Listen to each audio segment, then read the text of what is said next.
I'm Trey Hannam. I'm a professional hitting coach. I was with the New York Mets. I was a professional player down in Puerto Rico myself. I coached Division I level for 1 year. Right before I went to the Mets. I'm 25, so I've done quite a bit. I was Division I coach at 22. It's actually been insane what I've been able to do in a short period of time. I'm not sure how I've done it. I never thought I would do this, especially on this timeline, or just in general. I had no idea what I was actually going to do in baseball, and it started going and going and going, and I just took off with it. Social media has definitely helped me a ton, and I want to make sure that I give back to the exact same people who helped me, but also, as you saw this week, I'm giving away my whole monthly membership for my hitting membership website to all college players, because I think that if I could go back, I needed that help when I was in college. I didn't know the resources were actually out there, and I went to the media, and it just blew up for me, and I got really, really good really fast, and I want to make sure that people aren't missing out on that opportunity. When I was a junior and senior in college, I played at nationally ranked Division II at Illinois Springfield. I felt like I was kind of the hitting coach on that team a little bit because I was learning so much, but also the head coach right there was just like, hey, you're really good at this. Make sure you don't overstep some things, but you're really good at this, at communicating and learning how to look at video, learning how to reel and field stuff with that. After I got done playing Division II, I went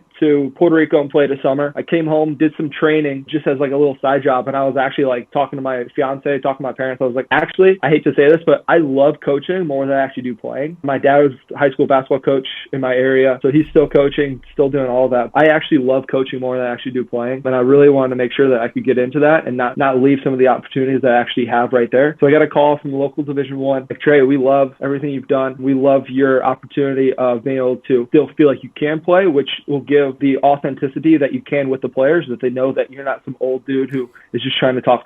You actually know what it feels like to be in that batter's box when a bad call happens, when someone dives and makes your play, when you feel really good in BP, but you can't quite hit in the game. You know what all that still feels like, and it still feels real. So you get that huge authenticity from a player who just left the batter's box, because now he's trying to help you be better in the batter's box. Still feel that day to day now, and it makes me feel like I could really relate to any player, no matter what. And I think that really is my kind of selling part on me, the authenticity, but also I could relate to them very, very well. So I was there for a year. I actually got the call right before the spring, and I would have felt bad if I left. The opportunity was decent, but I didn't want to leave for just that opportunity. I wanted to make sure it was like a great opportunity. So after that year, I got called August after kind of the season, minor league season calls, and I said, I'm going. Like, I can't wait for this. It was tough with my fiance. We had to kind of move a little bit, but then COVID hit. My full year in pro ball was all COVID. So it was kind of weird. So I went down for instructional ball. Absolutely insane opportunity, absolutely insane experience. Lived it up. I was down there for a month. Then I went to spring training and stuff like that, but it was amazing. But it was all COVID. Then what happened was I was down there and they tested me out a little bit. Hey, there's this new kid. Some of our prospects are actually older than you. My very first question in the interview process was, how are you going to relate, or how are you going to talk, or how are you going to teach a kid who's 19 years old, he just signed for $8 million? How are you going to teach a kid how to hit when he just made all this money? Thank you guys so much for tuning into this week's Hit Chat Chit Chat preview. Tomorrow, the full version will be released on Spotify, Apple, with video versions on YouTube and RBIBaseballLLC.com. If you guys like this, you guys might like some of the other content that I'm doing. I have another Hit Chat Chit Chat episode that I